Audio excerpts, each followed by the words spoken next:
What's up everybody, Chris from Crosshammer Films. Today I want to talk to you guys about lighting diagrams. So as I mentioned on a previous video, I was talking about lighting on set and I had mentioned lighting diagrams. Well, in this video, I'm going to go more in depth as to what lighting diagrams are, how they can help you, and how I use them in not only my productions, but if I'm DPing for other productions, I will include my lighting diagrams. A lighting diagram, also considered an overhead diagram, is a sheet where you basically sketch out the location that you are shooting in.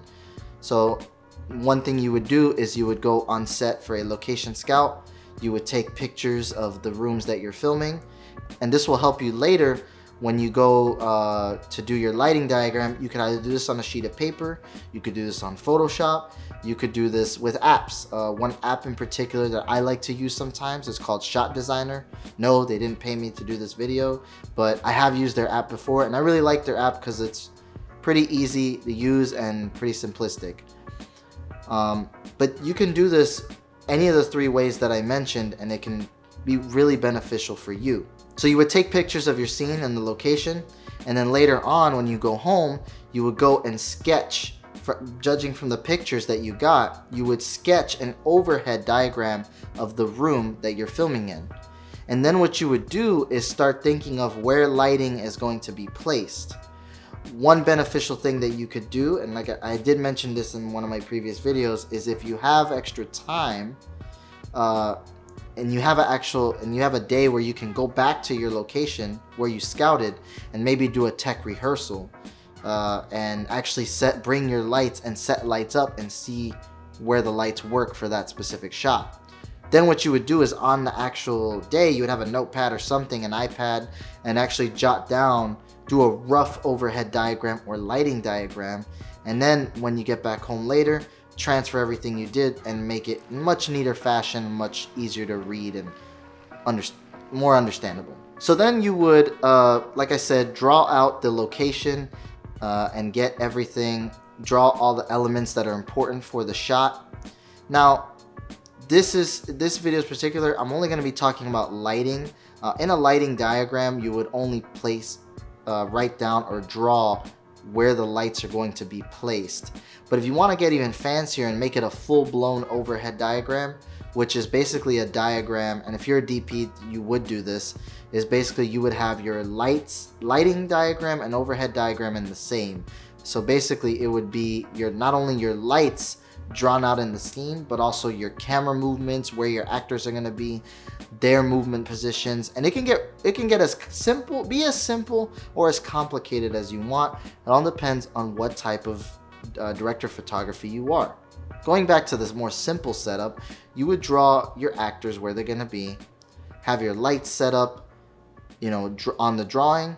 And then what you could even do is add little notes and say what specific lights you're going to use. If you have the specific equipment and you know which ones you're going to use, I would even write little notes and say, okay, this one key light going to be, let's say, aperture 300. And then the backlight could be a Nanlite Pavo tube, for example. These are just examples, but you get the point. You could write little notes in the same paper so that when you articulate it to your gaffers, if you're a DP, you would have gaffers. And let's say you don't have gaffers and you just have yourself, you're doing the lighting and the shooting. If this is an indie shoot, it would still help you to be organized, because if you're the one doing everything, you want to have as many tools in your toolkit that will help you be as efficient as possible, especially if you're one-man banding it. Also, be prepared. You may have the lighting diagram all set in stone, but be prepared that on set, you may not use the same setup that you had in the lighting diagram. There may be a shot where actors are moving, or you have to have someone move with the actors, following them with the lights. I actually had to do that for this most recent shoot that I was on, where we had diagrammed lights to be stationary, but there was actually a lot of movement in the shot, and one of the lights actually had to be moved with the actor. And this was also due to lack of equipment as well. So be prepared to get creative, because sometimes you're not going to have all the tools available to you. You may not have, and this also depends on the budget of the film, whether it's a low budget or a higher budget. Usually if you have a higher budget film, you can have all the bells and whistles and all your bases covered. But sometimes when you're doing indie films, you may not have all the equipment that you need, so you have to get a little creative. So the lighting diagram is a nice foundation and a nice tool to help you, but be prepared that sometimes you may not be able to use everything you wrote on your lighting diagram. And lighting diagrams are supposed to be for every single scene you're going to shoot. Obviously, if there's multiple scenes in the same location, you may be able to get away with the same lighting setup. You may not have to change too much. But for each and every scene, you should have a page for your lighting diagram. And guys, I'm telling you, this is going to keep you on track.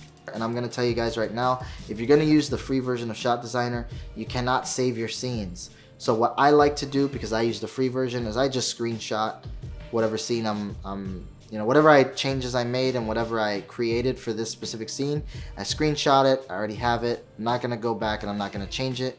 Like I said, anyway, when you get on set, there may be situations where you're not going to be able to use the same thing that you planned for.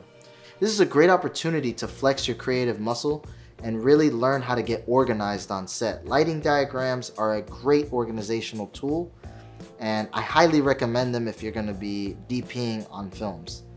Well, that's all I have for you guys today. I hope you enjoyed this video, and I hope you get a better understanding of lighting diagrams, the ins, the outs, why you should use them, why I like to use them personally. I'm going to be honest with you guys, before I never used to use these. I used to just throw lights everywhere and see what happens. But you'd be surprised if you take that extra time in the beginning in pre-production before you get on set. It's going to save you time on set, and you're not going to make as many mistakes on set. Alright guys, see you guys on the next one.